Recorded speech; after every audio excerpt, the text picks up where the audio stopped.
Hey guys, Mr. Happy here, and sorry if I gotta keep it down a little bit. It's like 6:30 in the morning right now when I'm recording this, but this is a video regarding the opening keynotes for the London Fan Festival for Final Fantasy XIV.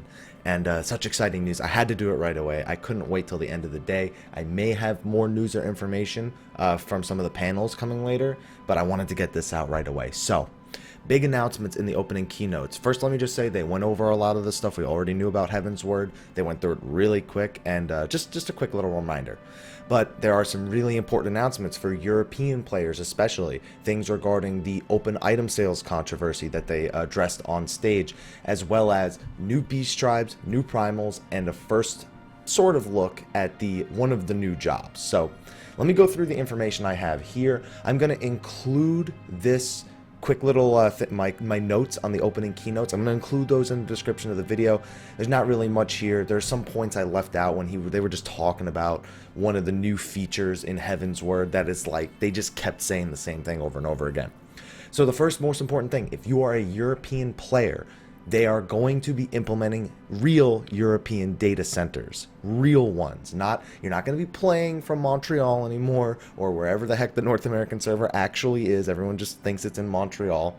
They are discussing a location now, and while they don't have a timing for it, there will be a European server, a data center, so you guys don't have to deal with latency issues and always having to buy what the fast or battle ping or any of those things in order to get your game working to your liking. So if you're a European player and you're watching this, I'm sure you probably already know about it and you're probably already super excited. Now, the next thing they covered was the controversy about about the optional item sales shop, the cash shop I was talking about in the other video. So Yoshi P just wanted to come on stage and quickly say some of the things. A lot of people will probably look at this more of a PR thing than really them tackling the controversy. Of course, they reiterated there would be no pay to win. They wouldn't be selling anything like dungeons or raids. They weren't going to go down that path. And he specifically answered the question, does this mean that future vanity items like minions and mounts, does that mean that they're going to develop them? They're going to take them out of the game and put them in the cash shop? Yoshi P says no, and I know there's going to be a lot of people that don't believe that. People will say, if the cash shop is successful, he can say that now, but we got to wait till later and see what actually happens. Will we ever have proof of it? Probably not, but people are looking at the Sleipnir mount, and that's really what's given them that idea, being that we had the Odin Battle Challenge. So that's what he said. He said, will future minions become cash shop items if it succeeds? He said no. And then he went over what the funds would be used for, like he said, using them to develop more vanity items that you can obtain in-game, things like the spring dress and mounts and minions, profits towards more servers and more plots of land for housing, and specifically funds to help fund the new data center. So he says that they will be things that they will give back to the community. I mean, we, of course, like a lot of people are going to say it's very likely a PR thing. They said there were a lot of positive things on the forums, and I think there was like a 200-page thread in there, but that there was also a lot of negatives with people worrying if the cash shop succeeds, what it will mean for the future of the game.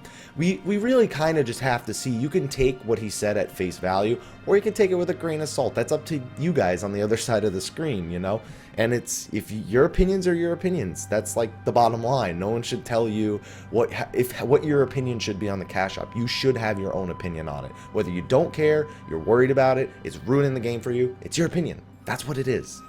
So moving on, they finally started talking about Heavensward. They just did that section right at the beginning. And then they moved over to talking about new features for Heavensward. And the first thing that they spoke about was flying mounts. And they showed off a black chocobo flying through some of the areas. And I don't have too many screenshots of this, so I'm going to do my best to convey the information without screenshots. So the black chocobo they mentioned will be basically like the beginner flying mount. Like, it'll be one of the first things you get. And I know some people are thinking, but I dyed my chocobo black, does that mean it can fly? I think it's more of a different classification than like suit black. I can't see colors very well. I'm colorblind, so I don't really know all the color names in the game. I don't think there's just a plain like black. I'm pretty sure there's different kinds of black, like suit black. They also said There's going to be single-person airships, single-rider airships. That's going to be one of the other mounts. And it's going to be seamless flying in the new areas. You know, you take off, you land, you take off, you land. If you've played any other game with a flying mount, you probably know how it works already. You know, you just jump and then you keep going up, hopefully. And there's going to be floating islands to explore with rare monsters and treasure chests. Just imagine the hunt with flying mounts. I just want you to picture that right now. Go to the new areas, we have the hunt, and it's like, hey, this enemy is at this coordinate on the 3rd island high in the... Oh, goodness. That's going to be a disaster. But it's just some of the things that they mentioned. Rare monsters and treasures, and that's going to be one of the play styles, they said, was flying between these islands and looking for rare monsters and treasures that you could fight in order to gain rewards. We have to see it in practice. You know, a lot of things sound great on paper, but then, of course, you have people who are, you know, the hardcore raiders who may not benefit from this as much or it doesn't interest them as much. But it's nice to get a final confirmation of the flying mounts. I'm pretty sure, I think I might have missed him saying this. Pretty sure it's just the new areas. He said when you go into the new areas, the Black Chocobo will be probably your first flying mount. So it's safe to assume you can't fly in non-Heavensward zones. It would make sense to me, at least. Now, he said they currently have 6 flying mounts in development, which is good. 6 flying mounts, you know, we don't need hundreds of flying mounts. And that they said one of them will be really, really important to the story. And that it's so badass that they're probably going to include it as a sculpture in the collector's edition of Heavensward. So we basically got a confirmation of a physical edition of the collector's edition, which... Let's be honest, I know I'm buying it. Let's be real here. They had the crowd cheer for a seventh flying mount, and somebody shouted, "I want 8 fat chocobo flying mount," and he was just like, "No," and he went like, "This is what would happen if you had a flat chocobo flying mount." I'd be like, oh. So those are the things that they covered with the flying mounts. You know, some people, flying mounts are controversial just because of it sort of gives you an excuse to skip over all the land. So I'm curious if they're going to make more of the areas, you know, we want you to desire to not just fly over everything and actually want to go close to the ground or explore things on the ground. But there's no way of knowing until we get to the actual launch date. So with that out of the way, let's move on, because the next piece of news was really badass and I have lots of pictures of this. So they went over some of the new beast tribes and their primals. We got confirmation of 2 new beast tribes so far. The first one are the Vanus. Now, if you play Final Fantasy XI, you're probably thinking fat Yagudos. Like, that's probably what you're thinking. They are basically airborne creatures. I mean, it is Heavensward. It is an area with flying, a lot of it. And here's some pictures here of what they look like, what we can expect from them. And then they said that their primal is going to be Bismarck.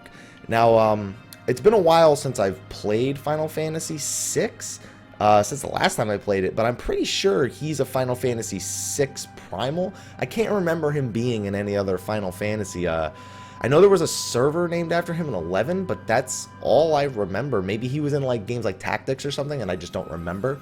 But I remember him from Final Fantasy VI, and he's a flying Primal.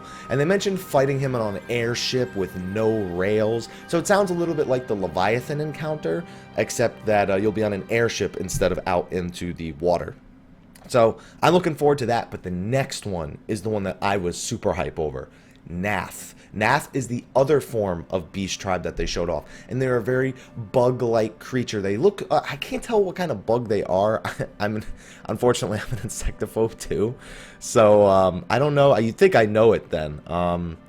They're just bug-looking. Like, they have faces that remind me of the beetles from 11, but I don't know, they don't really look too much like beetles to me. However, the new primal that they showed off does to me look like a beetle with its wings out, especially with the way that it looks. And the new primal for the Nath is Ravana, which is basically, he's brand new. I don't have to say basically, he's brand new to the Final Fantasy series. I've never seen him. He reminds me of some enemies from Final Fantasy XI from the Walk of Echoes. Those guys were skeletons and undead though, so I'm going to have to do a Google search to see if I find anything on Ravana. I've heard the name before. I know I've heard the name Ravana before.